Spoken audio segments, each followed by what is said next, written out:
Hex reduces variance that nice, and this is a type of variance that's very apparent in formats like Legacy and Modern. You can see my opponent and I have different portraits here, but these aren't just cosmetic. So you can see they start with 23 life, and I start with 22 life.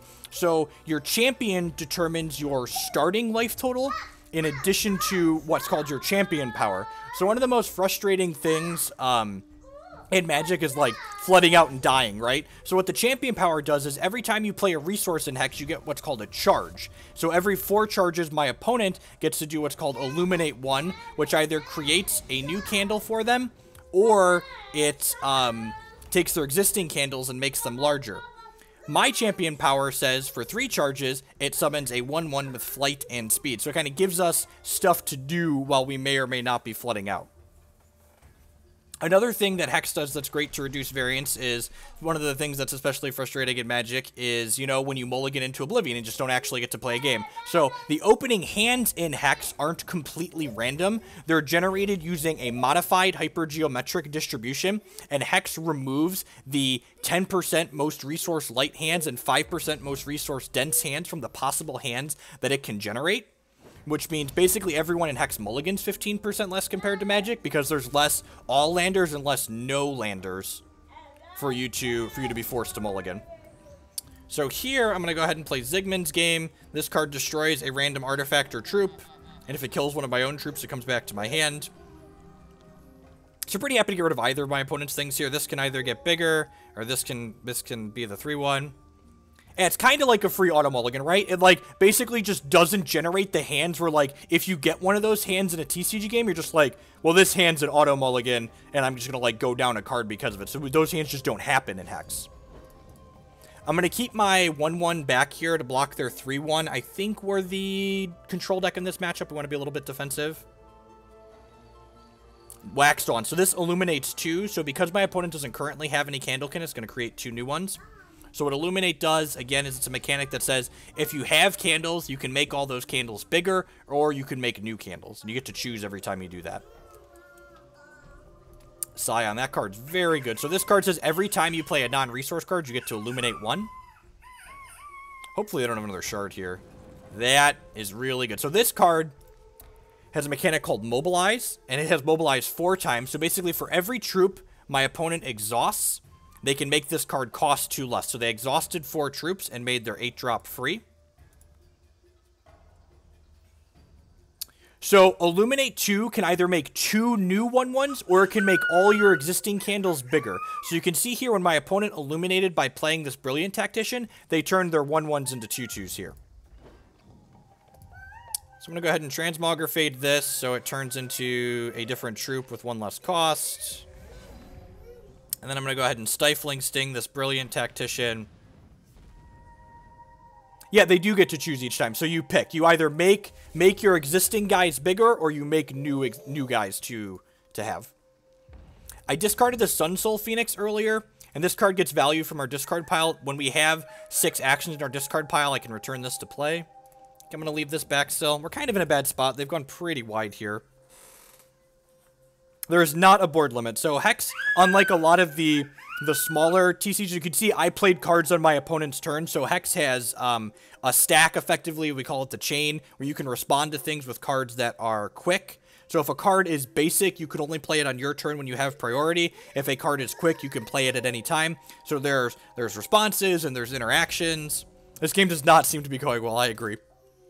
Opponent was on the play and then went wide pretty quickly. We've got some of our more clunky, expensive cards in my hand right now. What does Empower do? Empower doubles every number on a card. Did something have Empower?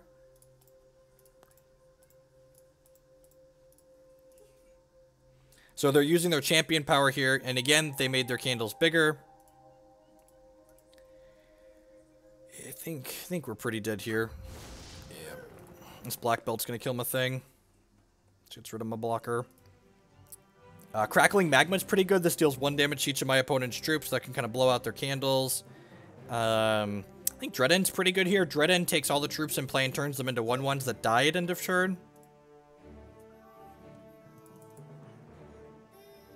Psychic Ascension's a little slow. Runic Upheaval's a little slow. Runebind's probably a little bit awkward in this matchup.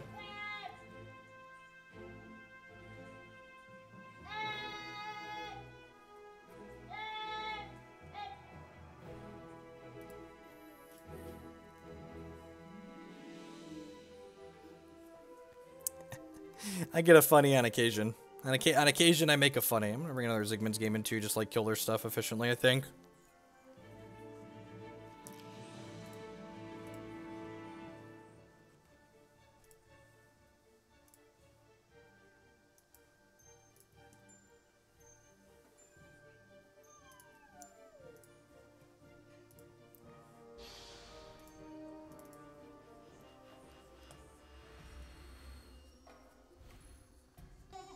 Hey!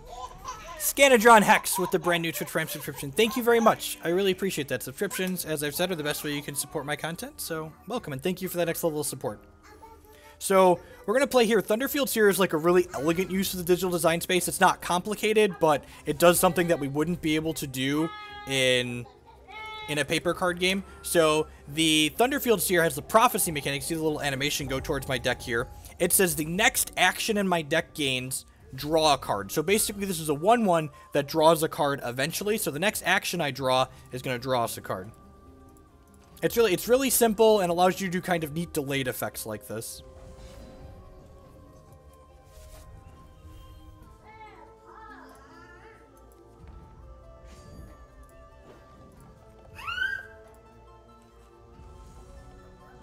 How good is the Bloodwild Candlelight deck compared to... I think the Sapphire Diamond control deck is better against the field. I think heads up in that matchup, the Candlelight deck's probably ahead.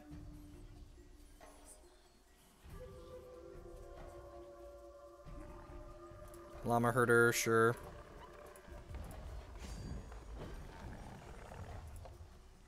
There are stupid combo decks in Hex. There's actually a Reanimator deck that's fairly competitive this season, and there is a... There's a Storm-esque deck that's not competitive, but it's very funny. And I like playing fun things. So, we might play some Reanimator after we play this today. Klutz has been working on that some more. I'm going to go ahead and make my thing and try and be a little bit aggressive here. Attack for 2.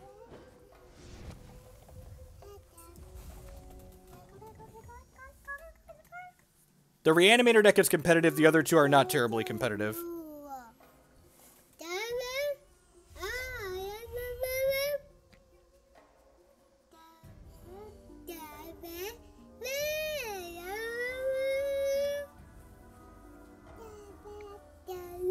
Yeah, you like sitting by Dad? You're being very good today.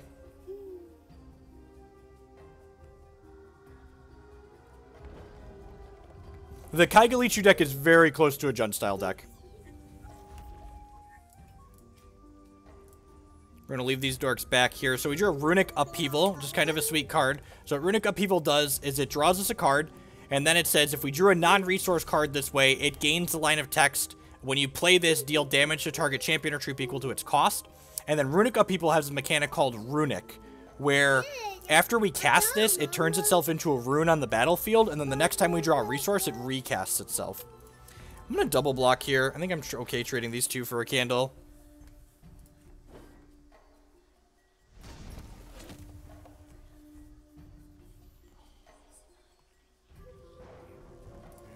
Okay, so that's why they were okay trading, because they had a Bolt Spasm there.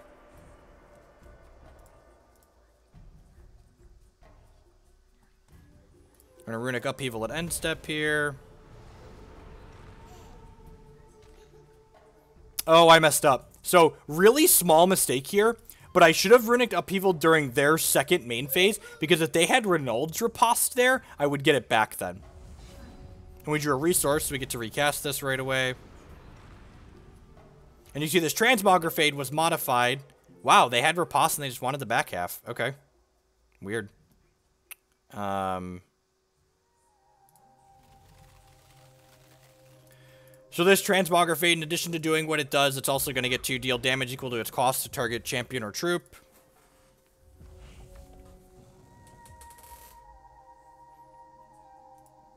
That's linked in my decks list down below. The Bloodwild Deathcry deck is like a little bit more aggressive of the grindy Kaigalichu deck that Burgle just linked. Yes, I think the Blood Wild Deathcry deck is one of the 4 best decks in the current format.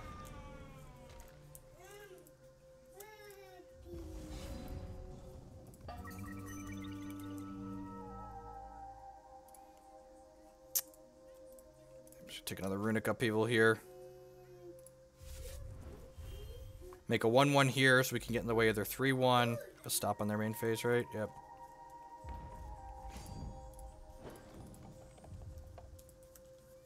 So, sir, I don't want to mess up the name. Yeah, Spurt sent me a link to a deck list that was pretty close to what I'm playing right now, and I made a couple of changes to the reserves, and I changed a couple of cards, added a couple of Stifling Stings into the main deck. It's been a while since we've tried Bombus Shell, so I was kind of excited to give it a go.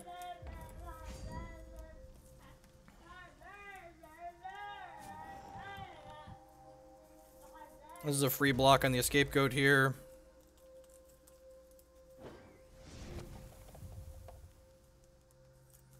And again, during their second main phase here, I'm going to Runic Upheaval. And the reason why I'm doing this now is because I want to be able to get it back if they riposte it. I'm going to go ahead and play this Thunderfield Seer, which was drawn by the Runic Upheaval, so it deals damage equal to its cost to this Bolt Spasm. So we'll get that right on out of there. I'll Prophecy. Let's go ahead and cast this Theorize to draw 2, discard 1. Probably don't need this Crackling Magma. This Theorize is Prophesized, so it's going to draw 2, discard 1, and then draw an additional card afterwards. I would be pretty happy to bin this Phoenix. 1, 2, 3, 4, 5, and then, sweet. Yeah, so I'm going to bin this Phoenix for free value, basically. And then this Phoenix I can return to play by voiding 6 actions from my discard pile. Maybe I'm supposed to bin this extra Dread End. I don't know, putting the Phoenix into play this turn is pretty good. Spurt said Lanopaw's Sight felt worse than Heart's Whisper, so I'm going to go with them on that. Candlelight's kind of a sweet card. It deals 6 damage to a champion or troop, and then every other action in all zones we control get Illuminate 1, so they'll all start making candles. Which is definitely something I'm interested in doing.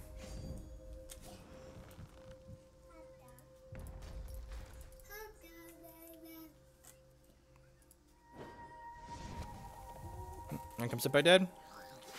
Lasgar's Vengeance. Alright. They're all dead. Candlelight, yep. Alright, Runic Upheaval. Hopefully this draws a non-resource. Shard, that sucks. Oh, actually, you know what? We can Candlelight next turn. You're very loud, Jacob. I love you, but you're very loud. What do you think of the deck that won the Bash? RDW, is it better than the Angus version? I think the red deck that won the Bash is a good metagame choice. I think that version is better against the other Ruby aggressive decks, but it's probably objectively worse against the field.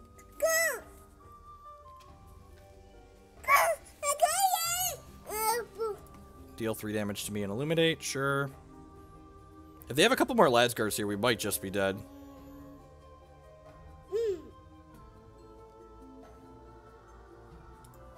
And 8 of the Wax. Oh, right. Because of the Runic Upheaval. Sure.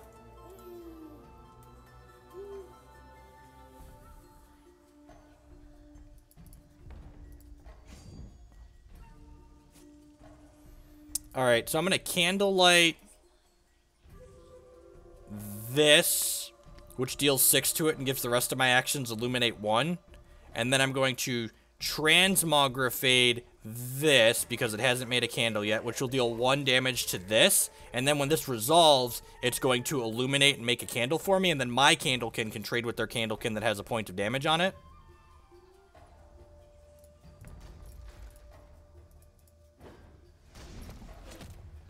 Good lines, good lines. Good, fun, interesting lines. I feel like I'm just cycling this to draw a card and illuminate 1. Which, I guess it makes a Bumblebot too, so it's not terrible.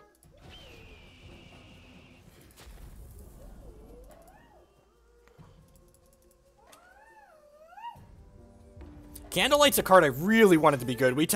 My team tested a lot of different Candlelight decks because I really wanted them to be good before the next CCS. Lasgars, yep. See if they have another burn spell and then we're dead. Oh, it deals damage. They drew it with the... Alright, yep, good beat. All right. Let's give this one more try. We're kind of getting late into the season. There's only 2 weeks left, so I don't know that I'm going to play a ton of games with this if it continues feeling. It feels pretty clunky. Like, these more controlling decks are just, like, not as efficient as, like, having Silver Talon Adjudicator in your deck, basically.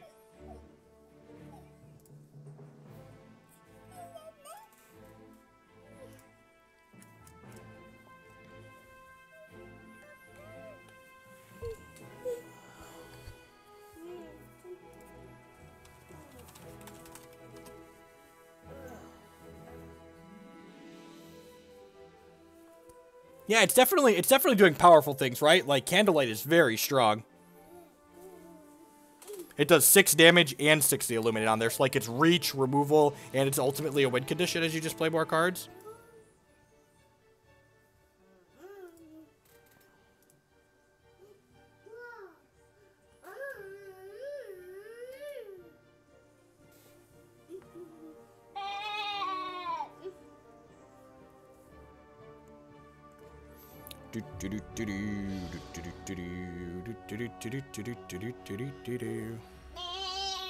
This is, it would be equivalent to Hearthstone Ranked. The ranked matches are free to play.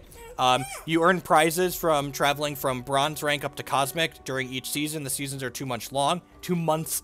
And at the end of every season, the top 64 players on the Constructed and the Limited ladder all get invited to a $5,000 cash tournament. So it's a 128 player, $5,000 cash event with no entry fee because you have to be invited to it. So, if you're a Magic player here that's still hanging out, checking out Hex, these resources are my absolute favorite resource ever designed in any game ever. It has a mechanic called Fate Weave on it. So this is a slow shard. It doesn't make a resource the turn I play it. But when I play this, I get to choose between resource and non-resource, and I'm going to stack a resource on top of my deck. So that means I'm guaranteed to draw another resource next turn. So I'm going to hit 4 resources in 4 turns, which is just, like, everything a control deck wants to do, right? Like, how many games do your control decks lose because, like, you kept 2 or 3 resources and then just, like, brick and die on the play, right? They're basically, Fate Weave is basically everything Scry wishes it was. And now, I drew another ice, so now I'm going to guarantee a non-resource on top of my deck. And then I'm going to play this Thunderfield Seer and prophesize onto the next action in my deck. Yep, resource equal land, chain equal the stack, exactly. If you check out this article here, it covers some of the key differences between Hex and Magic. The biggest differences are how the resource system works slightly differently. And you can see this one's prophesized, so it actually draws 3 cards, but if I do that, I'm going to have to discard it in a turn. So I'm just going to go ahead and Heart's Whisper here, which lets me Fate Weave and then draw 2, so I'm going to guarantee 1 non-resource here. And then we hit a resource off it, hit my Champion Power. The most expensive top-tier deck. I believe the Sapphire Diamond control deck's about somewhere between 150 and 180. Yeah, 200 is the tippy top. There's reasonable competitive decks that start at, like, 50 bucks, and then, like, the tier 1 decks are probably somewhere between 100 and 150 or so this season. Merciless Color will each sacrifice deal. You can trade your 3-2 for my 1-1.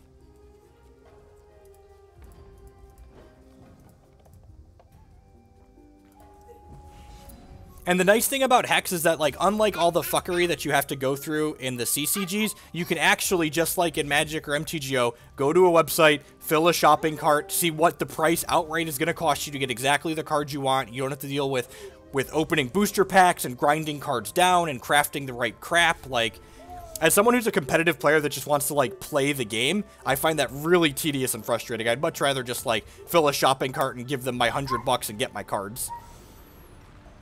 Ooh, we Runic Upheaval to Runic Upheaval. That's kind of hot. Kind of hot. I'm gonna Arcane Focus here, looking for a shard, I think. Oh, then this is gonna trigger and draw me another card. Huh, so I'm actually gonna have to discard something here. Huh, I probably don't need 2 resources at this point.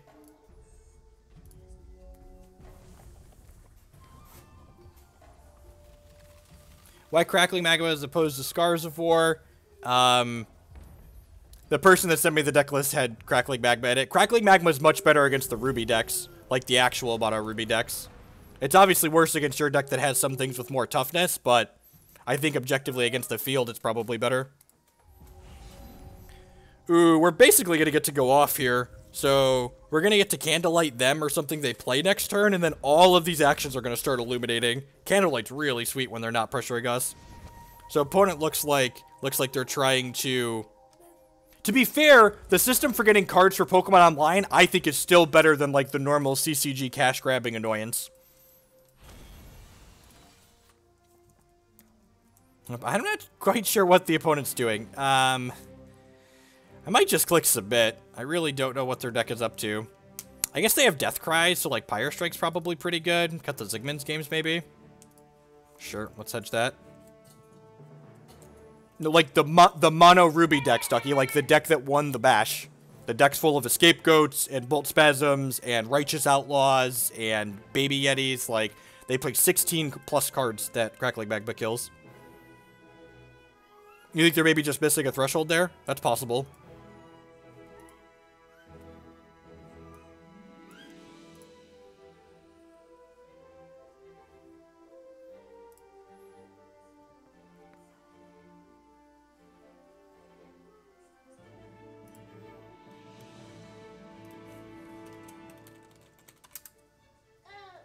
There you go, Zintoth. And actually, the last deck list on here, the Budget Hex deck list, the Redlings deck, is one of the best decks in the current constructed format.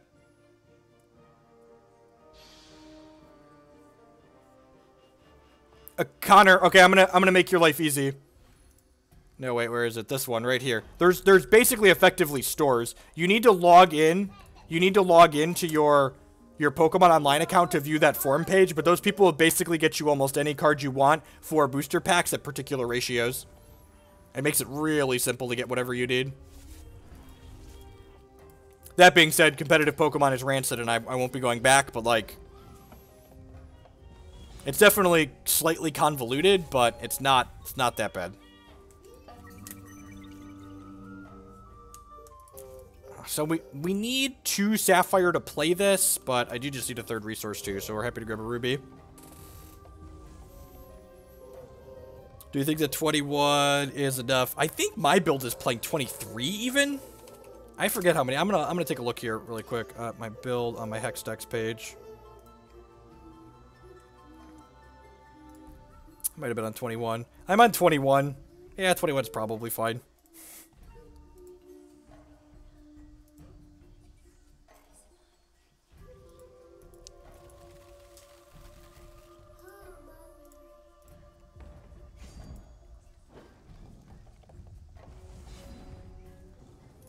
I actually decided I'm not going to that Burgle. With the Hex tournaments every weekend and the Magic Online tournaments, I just don't think I could justify doing it. I think it would have been the Ruby Ice at this point. It would have been the Ruby Ice. I'm going to go Sapphire Ice Seer next turn, I think.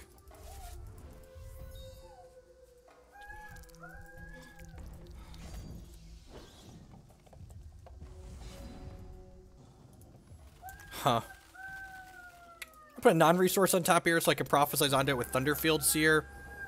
Oh, that's really bad for us.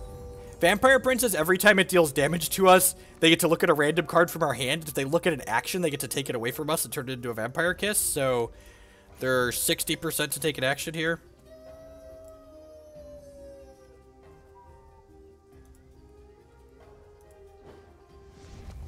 Yeah, get my Boltwing Phoenix.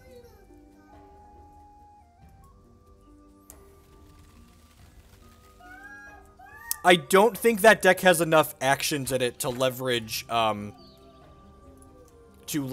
the...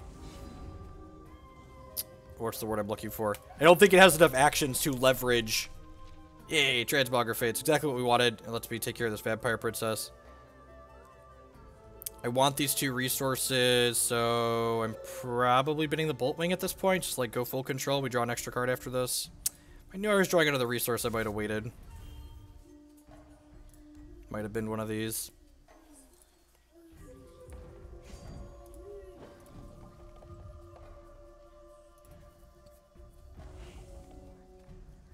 The dumbest competitive combo deck in Hex is the Reanimator deck that's on my decks page below. I'll actually probably stream with it a little bit after this after this, we're done playing a couple matches with this Bombus deck.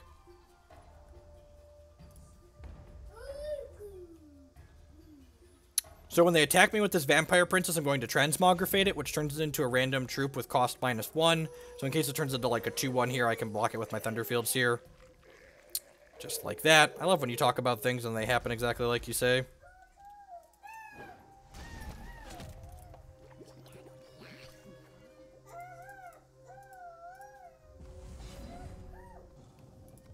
Immortal's not a competitive format, so I just don't even talk about it. Putting an 8/8 into play on turn 4 is very good.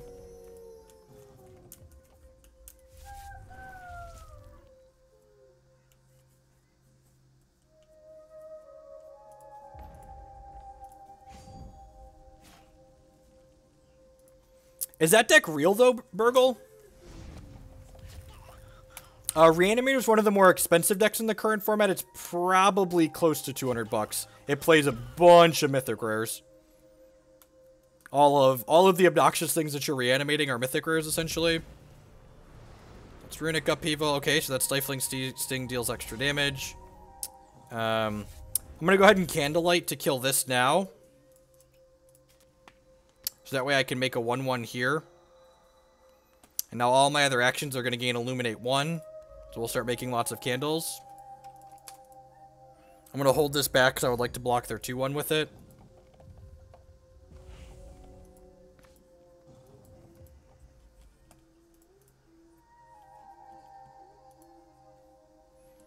Sounds like Declan is awake from his nap. Let's run up and grab him.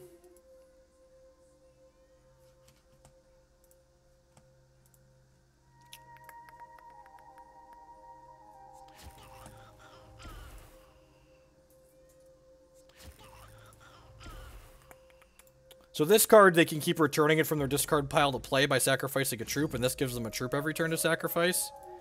It's kind of annoying.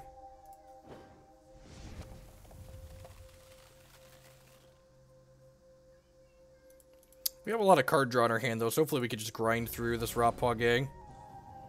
Alright, let's play this Thunderfield Seer. Let's play this Theorize. Which draws 2, discards 1. Do I have 6 actions in here? 1, 2, 3, 4, 5. This is going to be 6. Yeah, I'll bend the Phoenix, I guess, for now, so I can return it to play. Oh, right, the Runic Upheaval is going to come off, too. Let's play this and put a guaranteed non-resource on top of my deck. Let's go ahead and put this Phoenix back into play.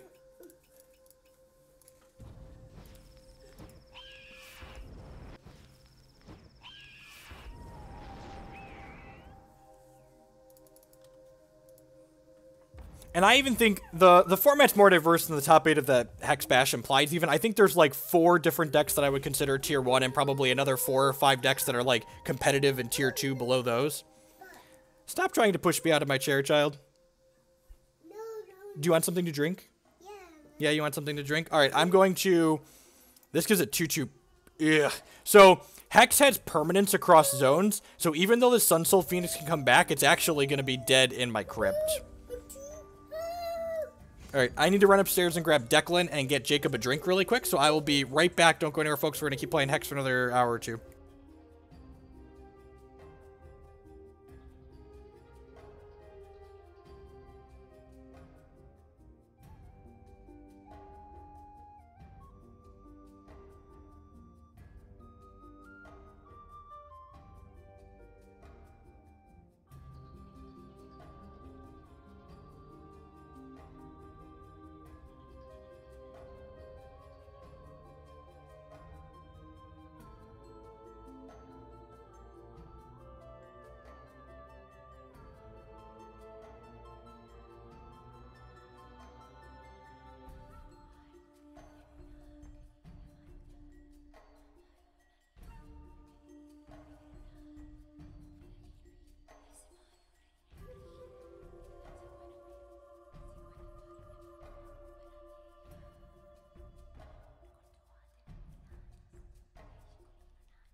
Well, I'm glad out of all the keys Jacob hit, he didn't manage to press my pass key.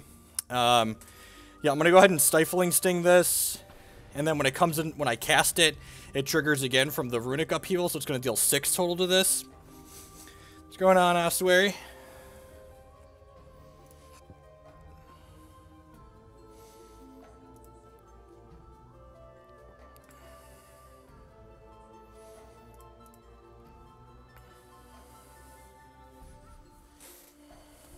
So it's going to deal 6 here. And then it's going to illuminate. I think I want to get like 2 more. He sacrificed it, sure. I think I want to get like 2 more candles before I start making them bigger here.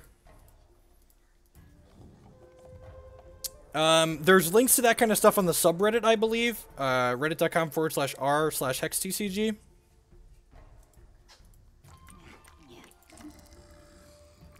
Sacrifice target troop and you're crypt into a zombie. It gets the socketed powers of this, sure.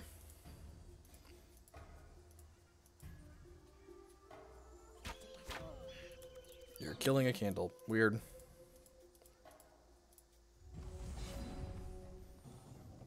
Alright, well, let's start with Runic Upheaval, I think. Oh, right, we have Psychic Ascension in our deck. I forgot about that. Alright, let's play Heart's Whisper. Put non-resource on top of my deck. Summon a candle. And that's going to trigger this, which triggers that. Alright, I'm going to put a non-resource on top of my deck here.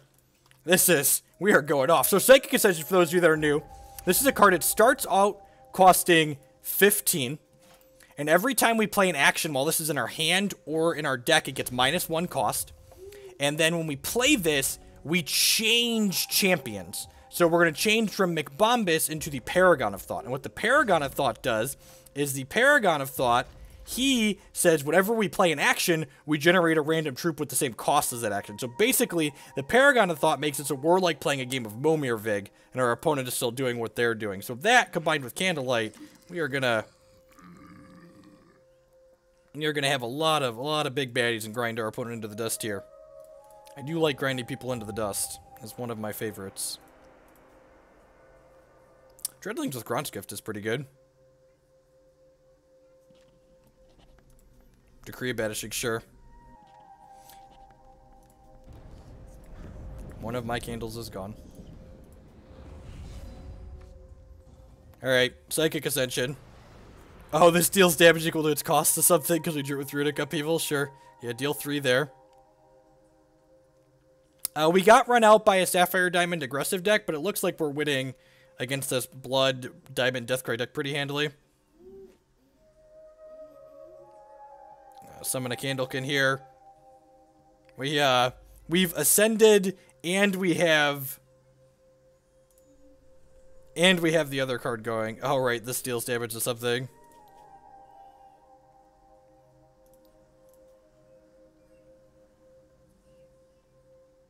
Put a non.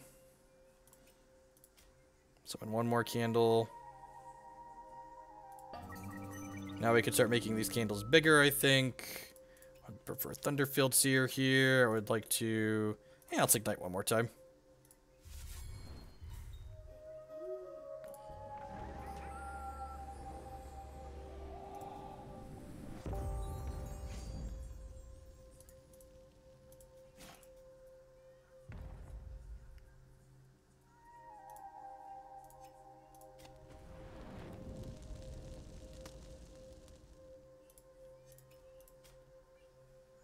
So Pyre Strike makes a thing from the Psychic Ascension, and then it makes all my candles bigger from my other thing.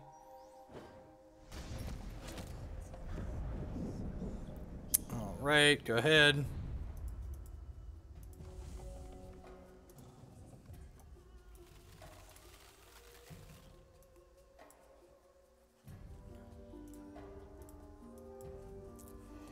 Infinite Trick, sure. Why is the opponent still playing Hex, right? So we're going to play this other Candlelight, which is going to kill this Infinite Tricks, and it's going to illuminate, and it's going to make the rest of our cards have Illuminate too.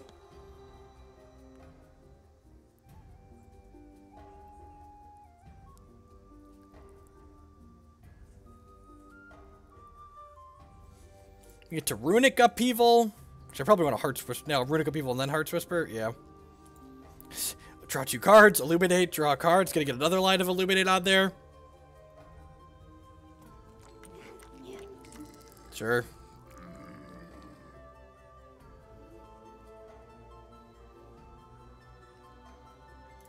It's technically Illuminate 1 twice. It's different. It's technically different.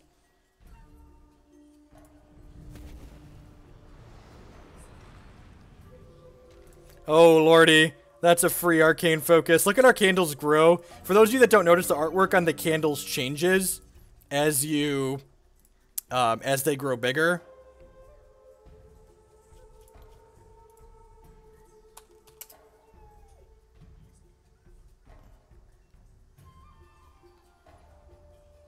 Circumstance where it matters. It matters if you want to make a 2-2, if you want to make a 2-2 candle and you don't have any candles. It is technically it is strictly better. Technically, Illuminate 1 twice is strictly better than Illuminating 2. Yeah, you could make a 1-1 and then give it 1-1.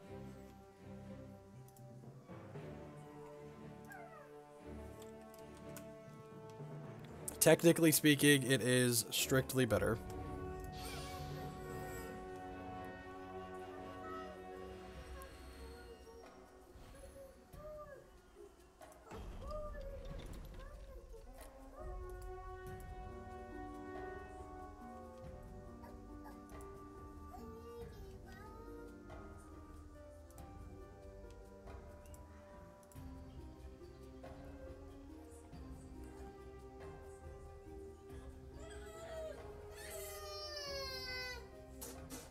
Jacob Jeffrey, leave your brother alone. Don't be a jerk.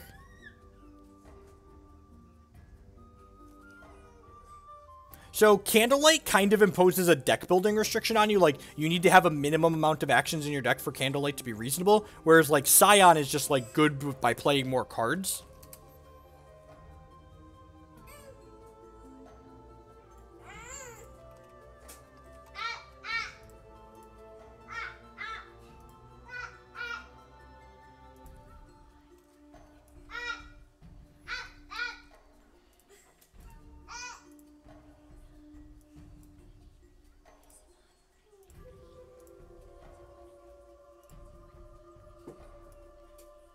It is Diamond Ruby. It's harder to understand.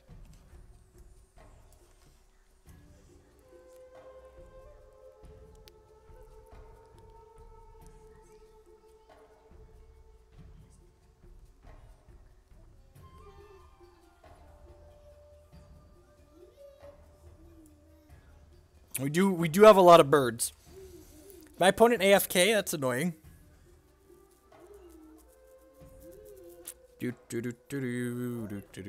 So there's an in-game timer here hidden below my deck list, because normally that's not relevant to you all at home. My opponent is ticking down Z's. While we're waiting for this opponent, I'll be right back. I'm gonna go check diapers. You know, do the dad thing while we're waiting anyways.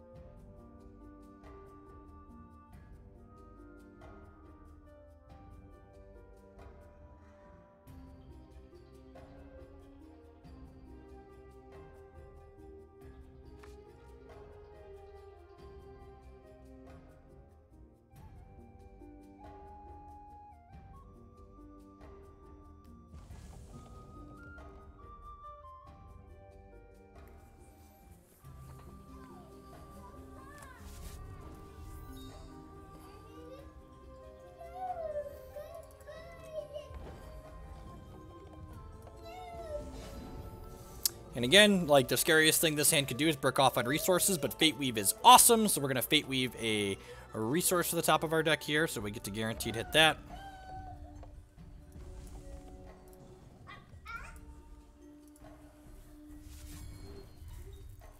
Opponent's playing Uzu, which is a champion we haven't played against yet. We played against 3 different champions in 3 matches, haven't we?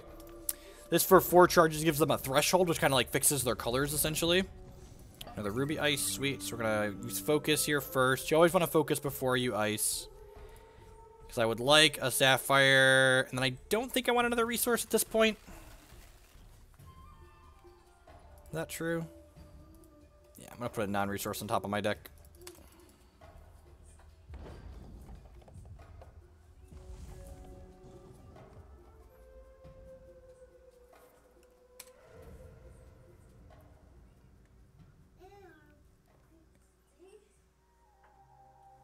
I agree. Fate Weave is very, very well done. Super, super awesome and excited to be. Yeah, I forgot we had Zygmunt's game. That would be a good one, wouldn't it? Theorize. Alright, I'm gonna play this. I'm gonna play this Theorize.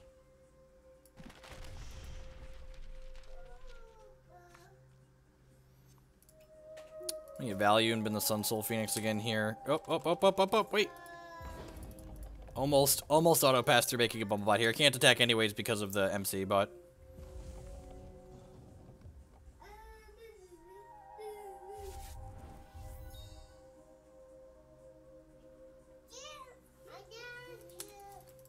Fate Weave isn't even, like, saying Fate Weave is like Scry is like saying T-Ball is like Major League Baseball. It's like, yeah, they're kind of the same game, and, like, you're doing similar things, but, like, one of these things is just, like, way better than the others, right? Like,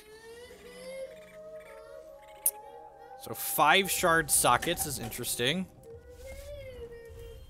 I think I just need to Runic Upheaval this turn.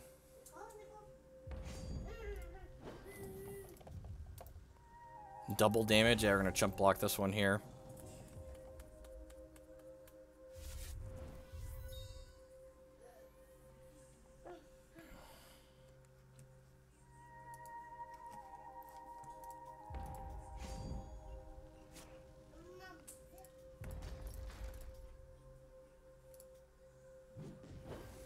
I don't think I have time to set that up. Maybe I could have theorized that turn to, like, try and draw more interaction, but, like, I need to draw some interaction. This was, and you can see here, like, this is a card that's normally too bad for them to put in their deck. Well, like, if I see here, it draws a little arrow over, so this card was generated by the Rift Warp Badger. You can see that. Man, I would really like to draw. What do I even want to hit here? Boltwing Phoenix is going to be a good blocker. Maybe I'm supposed to play Boltwing as a blocker there. Huh. That's interesting. Interesting idea. I should have played this as a blocker. Transmogrifade's an okay hit. I'm going to guarantee a resource on top of my deck, which will trigger this again next turn. I'm going to play this Boltwing out. I think I'm going to hold up Runebind / Transmogrifade here.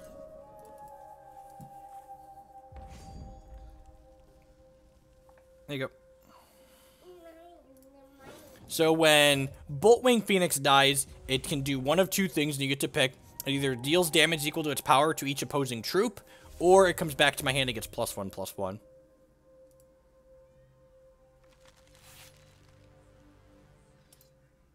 I need to Runebind that, because otherwise it's going to exhaust my Boltwing.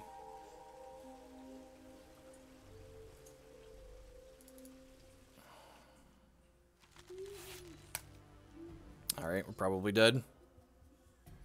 I have to, like, hit a Zygmunt's game and, like, kill my Boltwing. Why does this have +2 defense twice?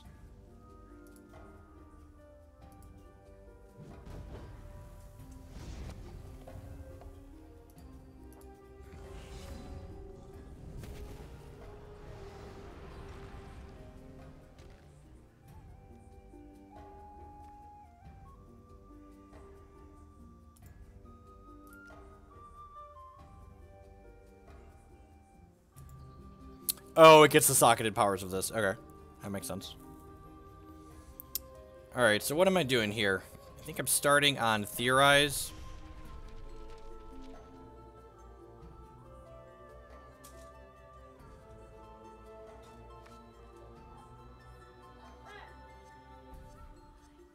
I know I want the resource. I probably don't need this Theorize.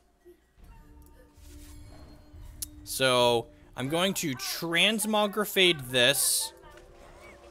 Yeah, I know we're killing the Phoenix with the Sting.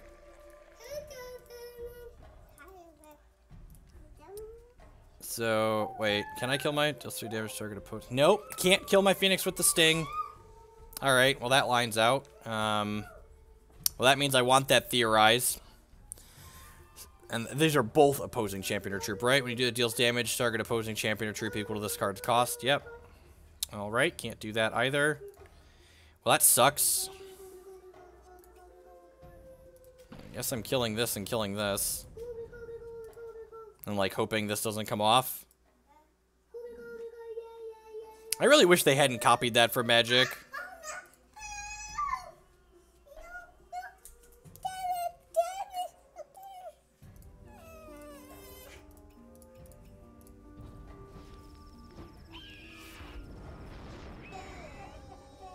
What's going on, Marty?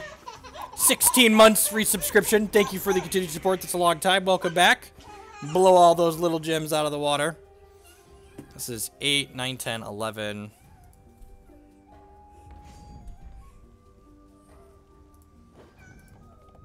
The rotation's still like 4 months out, 3-4 months out. If you want a deck that's gonna have all of the expensive staples, none of them rotate, I would recommend the Redlings deck. It's only like $100 to buy outright anyways, and none of the cards that cost much money in it are going to be rotating with the new format. It's also one of the best decks in the current constructed format. It's the Blood Ruby aggressive deck. But if you do want to fully wait for rotation, you would want to wait until set 8 releases.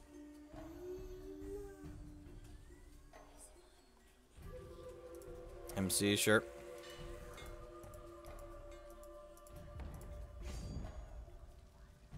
Please attack me with this. Please attack me with this. It's unfortunate. Opponent's smart. I don't actually think I have any ways to kill my own Phoenix in this deck, do I? Yeah, I don't actually have 0. It feels really bad as opposing as well. Yep.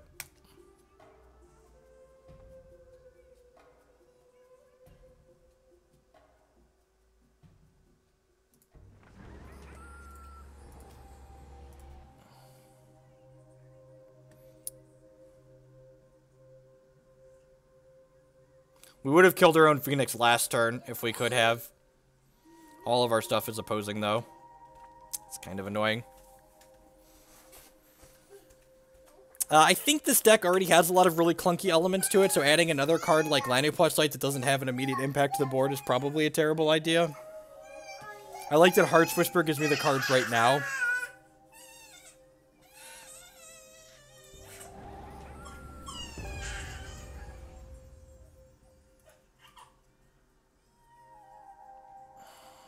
And I basically just can't attack because, like, this is going to come off of that at some point and then let them exhaust a bunch of my stuff and attack me. Jacob, you weren't playing with the tablet. Declan can have it.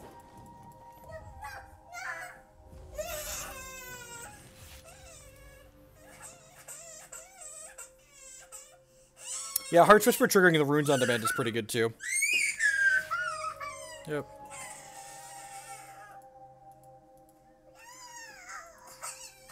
I think we're probably too far gone out of this game.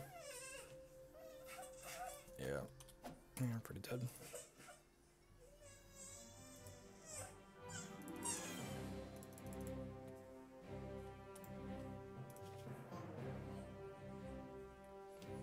Runebind seems a little bit mediocre in this matchup.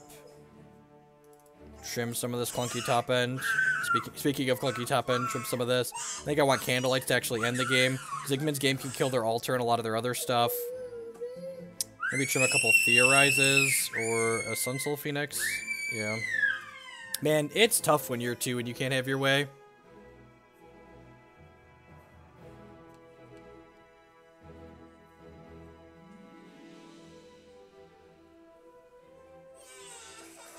Maybe, is that better than just having removal?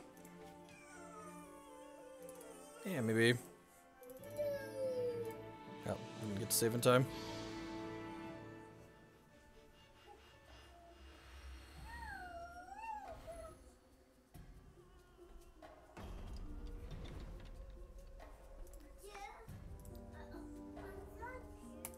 His hand's fine.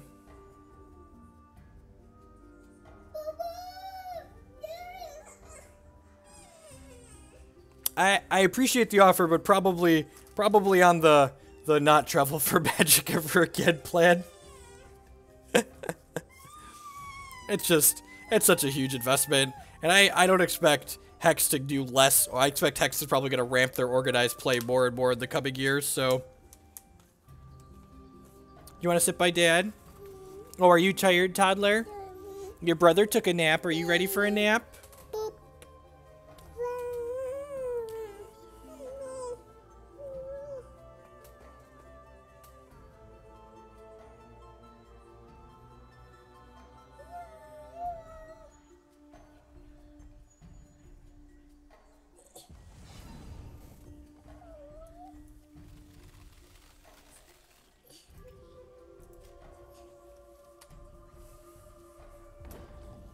Jake's a little smarter than Declan. He usually sleeps in the beds or on the couch. He's not quite a face down, I'm gonna eat the floor type kid. Oh, God bless you. God bless you. Looking for another ruby resource here. Need 2 of those.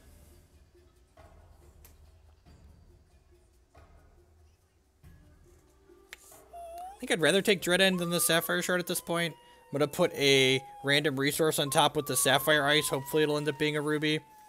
And if this misses on ruby, we can then use Heart's Whisper to Fate Weave a resource.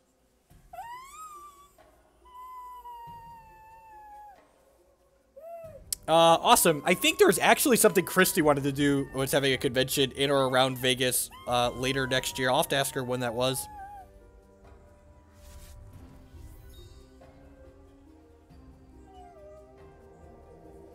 Sweet.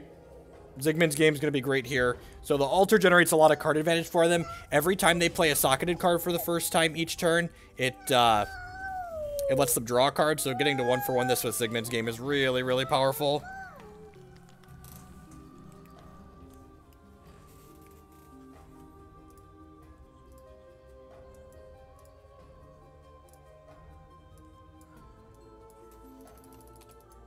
Oh, no! Post-combat Bumblebot of shame. I'm so bad at playing Bombus. It's been so long. This happened occasionally when we used to play Bombus, and now it just happens all the time because I'm dumb.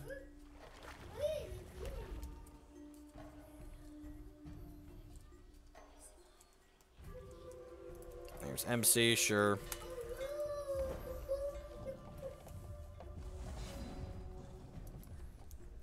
Play this and Fate Weave a resource. Again, still looking for ruby. Ding. Now I can play this and put a non-resource on top of my deck because I already have my next 2, including a ruby. Do you want to watch sheep? Yeah, that's what you want? Okay, sheep aren't on Netflix. I get it. Netflix is specious. They don't have sheep. It's rude. Rude Netflix not packing sheep. Gotta click on that Amazon video. That Amazon Prime, get that, Shaun the Sheep. You're watching the tablet, Declan. Jacob is watching Shaun the Sheep.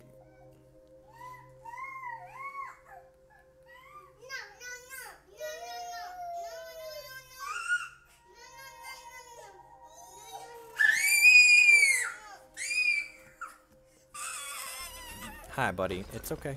Ooh, Animus. Okay, so Animus and MC probably just going to Dread End next turn. So this card says, whenever you play a socketed troop, all your socketed cards in all zones get +1/+1 permanently. So I'm just going to use this to gain 2 here.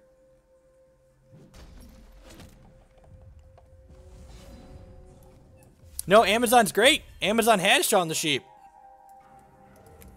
Jacob is 3.5 and Declan is a little bit past 2. We have a Candlelight to clean up whatever their next threat is and make a thing, and then the rest of our actions start illuminating candles. So, you know, maybe we have this game.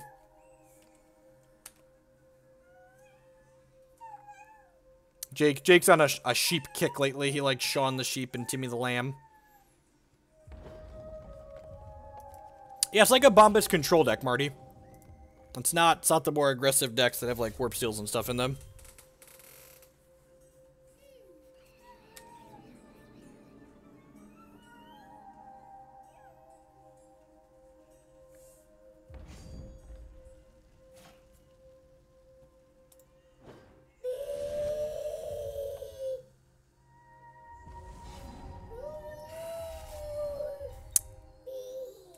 So I don't really want to kill this, but I kind of want to make this turn. I'm just going to pass, and we'll Candlelight on their turn. I don't know, Marty. Maybe?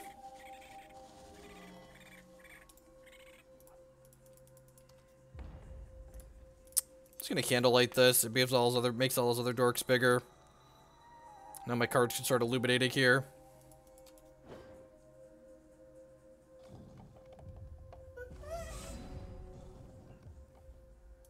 And a Runic Upheaval, see what we get. A Candlelight. I'm going to cast Theorize. If we hit a resource, we'll be able to play this Phoenix for free because this will recast. Didn't hit a resource because I'm never lucky. 1, 2, 3, 4, 5. This will be 6, so I guess I'm binning the Phoenix and then replaying it that way. I'll make another candle to block with. Put my Phoenix back into play.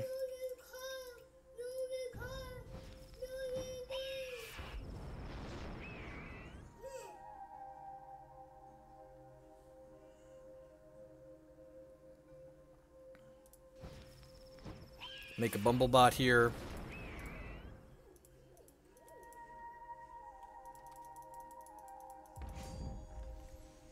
I don't think I want to attack with this. I think I just want to trade this with the Rift Warp Badger next turn if they attack. Rift Warp deals double damage. I think I'd rather trade this than trade 2 of these things. I want to make like 1 or 2 more candles with my actions that all have Illuminate. That's really rude. Why is there Clash of Steel in your Altar of Nulzan deck? That's gross. I guess I'm keeping the Phoenix.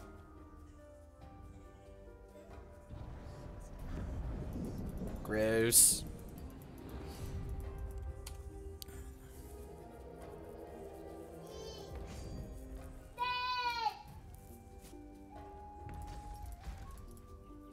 Snap this trade.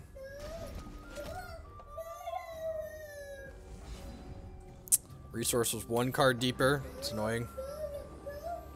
We'll play this, and then we'll play this Candlelight, which will give all of our actions Illuminate 2.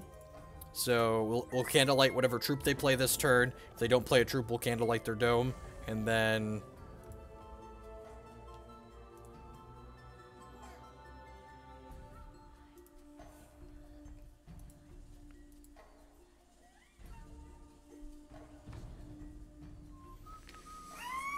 Blamsmith Scrounged, sure. That dies to Candlelight.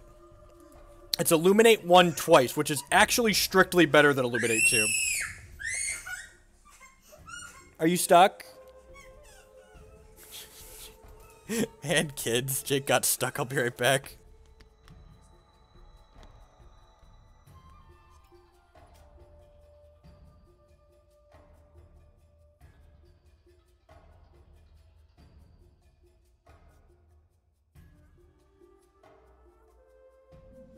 Oh, I didn't even realize that that had been gotten by Runic Upheaval. That's kind of awesome. Let's Theorize.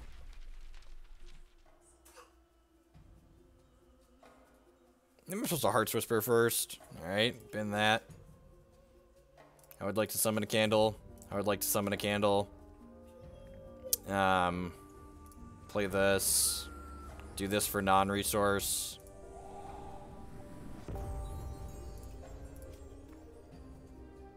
I'd like to summon a candle. I would like to make my candles bigger. Play a resource, play a thing. Then the next action we draw is going to be great. More than good. It's great. We want to attack them this turn because if they take damage, this Blam Sack goes away. So this deals 3 damage to me at the end of every one of their turns, but they lose it if they take damage.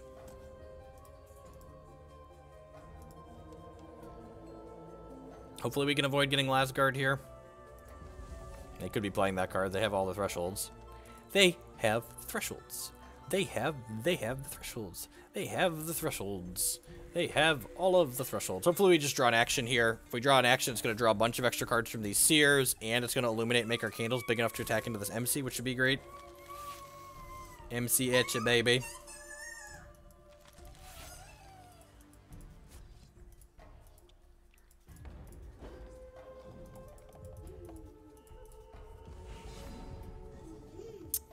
That's really unfortunate. 1, 2, 3. I guess I'm just playing these out and passing the turn. We're at a pretty high life total here, so we shouldn't be too poor off. Hopefully we can hit an action here soon.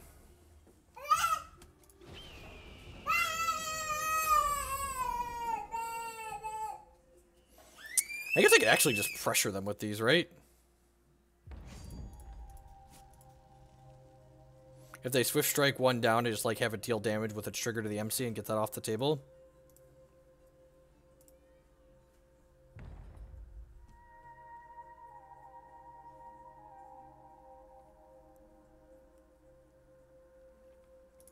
Yep, I'm just going to trade these here. So that'll kill my guy with Swift Strike, but then I'm going to deal damage equal to its power to each of my opponent's troops, so their MC will go away.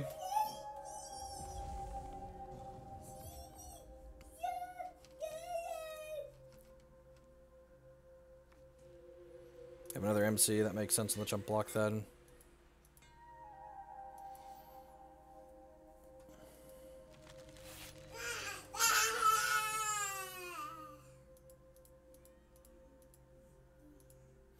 If they attack with this, I'm going to jump block with a Seer. Again, the next action we draw is going to illuminate twice. It'll make these 4/4s. It'll be pretty unbeatable.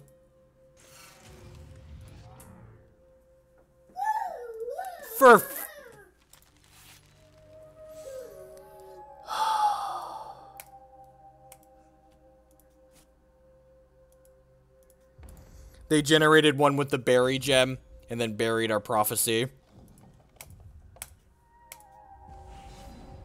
And then we drew another fucking shard. I'm not frustrated at all. 1, 2, 3, 4.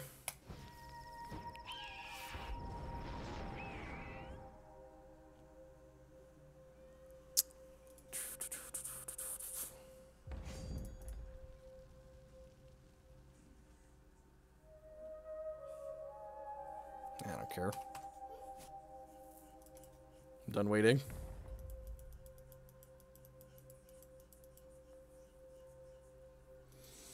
I think assuming we were going to draw an action at some point is not unreasonable.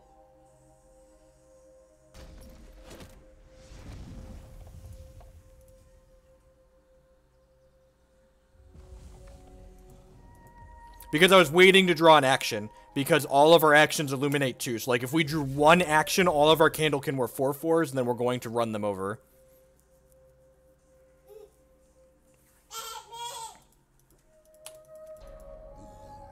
Sure, you have a dark art.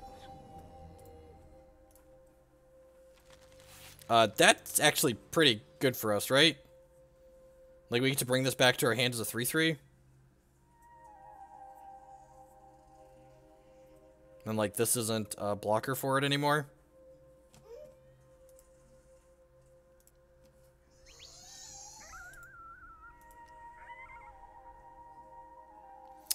You have 5 shards worth of socketed troops, and you registered Wakuna Lookout in your deck? I feel like that has to be wrong.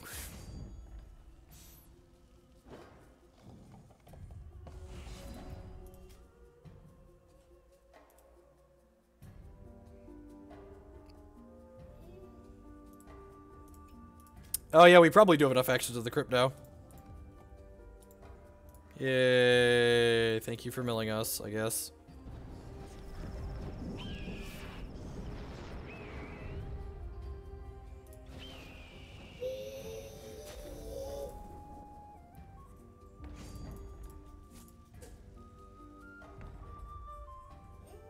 We gonna get a game 3? We gonna get a game 3? Oh, baby. Oh, baby, we got a game 3. Let's make a match out of it. Sweet. I think it's gonna be the last game with this deck. We'll probably play some Reanimator after this. Had a couple people asking about combo decks in Hex. I think that's my favorite one right now. The 4 Aegilis special. Thanks everyone for hanging out here today. I really appreciate it. Remember, if you're enjoying the stream, please use that follow button. It doesn't cost you anything. It helps other people. Do you mind me asking, what is the promo code you have for Cool Stuff Inc? Jeff5 is the promo code for Cool Stuff Inc. And if you click down in the stream information, there's a sponsors button. There's a page that has all of the sponsors codes on there that you can find at any time, even when I'm not streaming. But it should just be Jeff5 for them. I don't know if I buy cutting Rotten Rancor, so I'm going to play with Rotten Rancor. I'm gonna keep playing with Rotten Rancor because I like Rotten Rancor as a card. No, I don't think the Tribal Reanimator is playable Immortal until we have until they fix the targeting bug.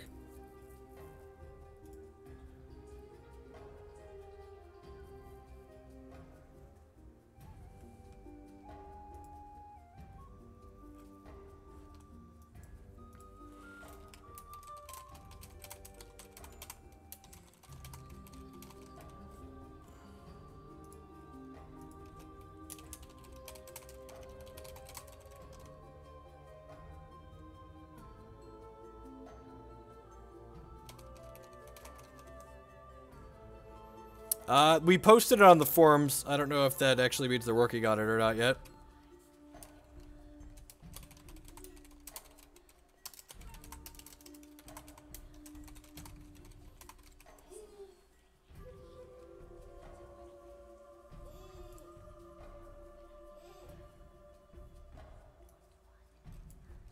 Yeah, but like you're like increasing consistency in one direction to decrease consistency in another direction, which generally isn't worthwhile, especially when I feel like you're downgrading the power level while doing so.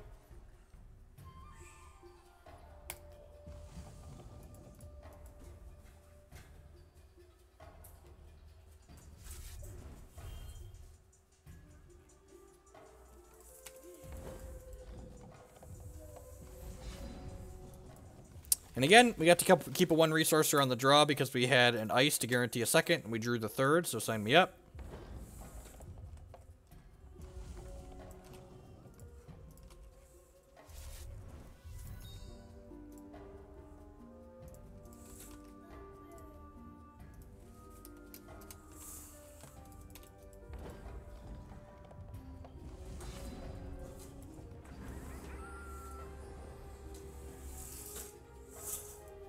I mean, I'm just gonna put we put 4 Aegilis in the main deck of the other one, Klutz.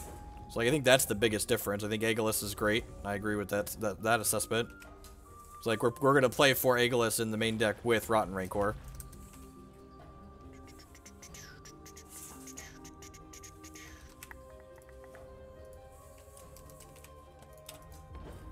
No plays for the first 3 turns. That's got to be good for us. I'm just going to play this out for Sapphire here, so that way I can Pyre Strike something or Stifling Sting something next turn. I know it might be wrong not to hold up to be able to do Runic Upheaval next turn guaranteed.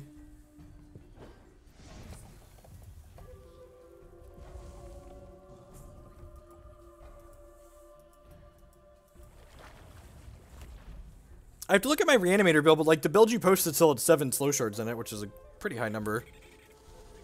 Warp Badger, action. I think I'm just gonna kill this just to be resource efficient this turn.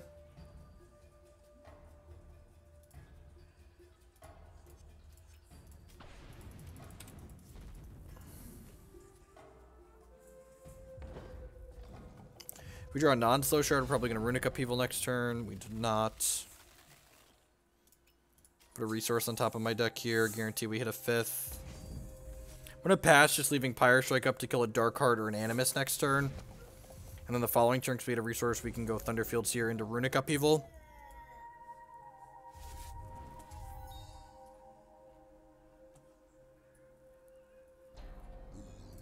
Yep, there's Dark Heart.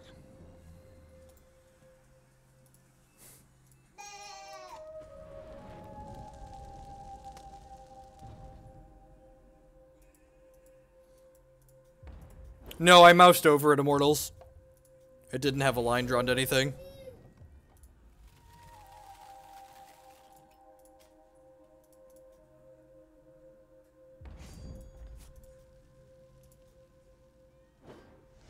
I'm actually just going to do this now. If I can make a Bumblebot. I don't know. We also have Prophecy cards in our deck. So, like, they denied us a Prophecy from our last Seer with that Stifling Sting.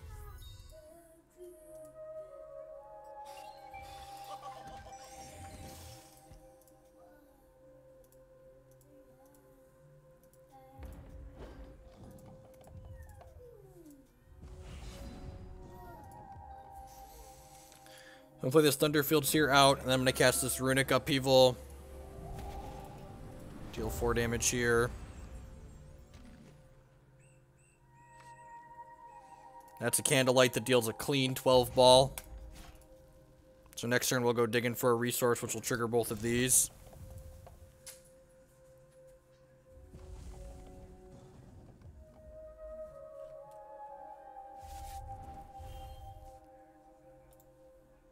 Let's draw a card on it too. Deal. See how wide they go here. Hopefully they don't Clash of Steel us. If they were going to clash, they would have done that before they doing anything else, right? That's pretty wide. Alright. Kind of sad I didn't leave Bumblebots back now. Take a hit for 6 here. Really want to find a shard here.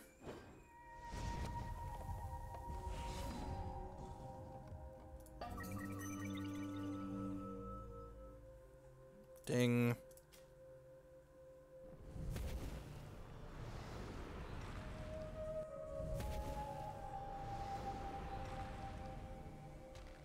Oh,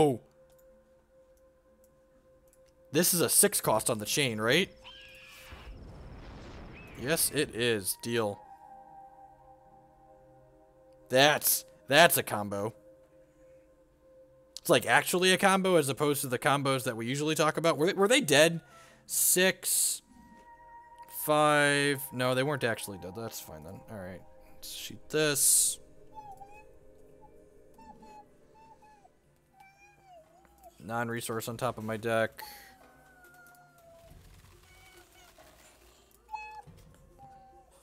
Like, I have 12 points of damage in my hand, and I'm hitting them for 6 here, so, like, why do I want to go to their face? Like, is there some reason to not be conservative and just, like I'm attacking them with all of these, right?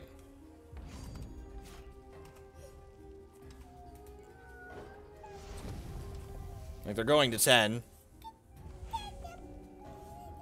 I feel like it's probably objectively correct to just, like, not let them go super wide and, like, do something crazy next turn.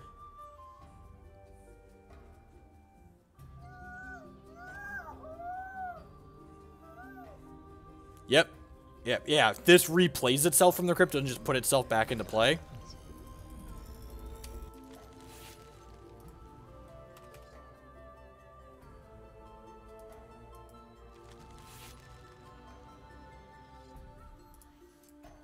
I'm gonna transmog this just so they don't get to make the rest of their stuff bigger if they have another troop here.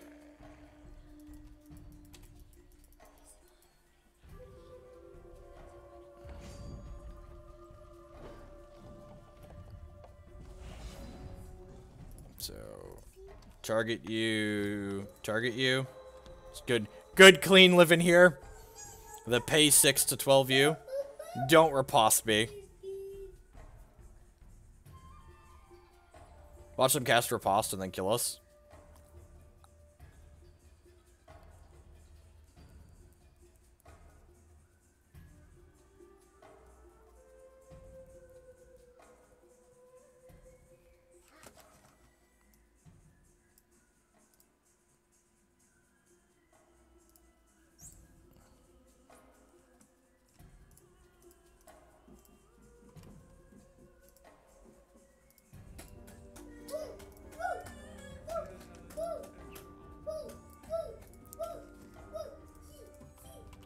That's the random card from there.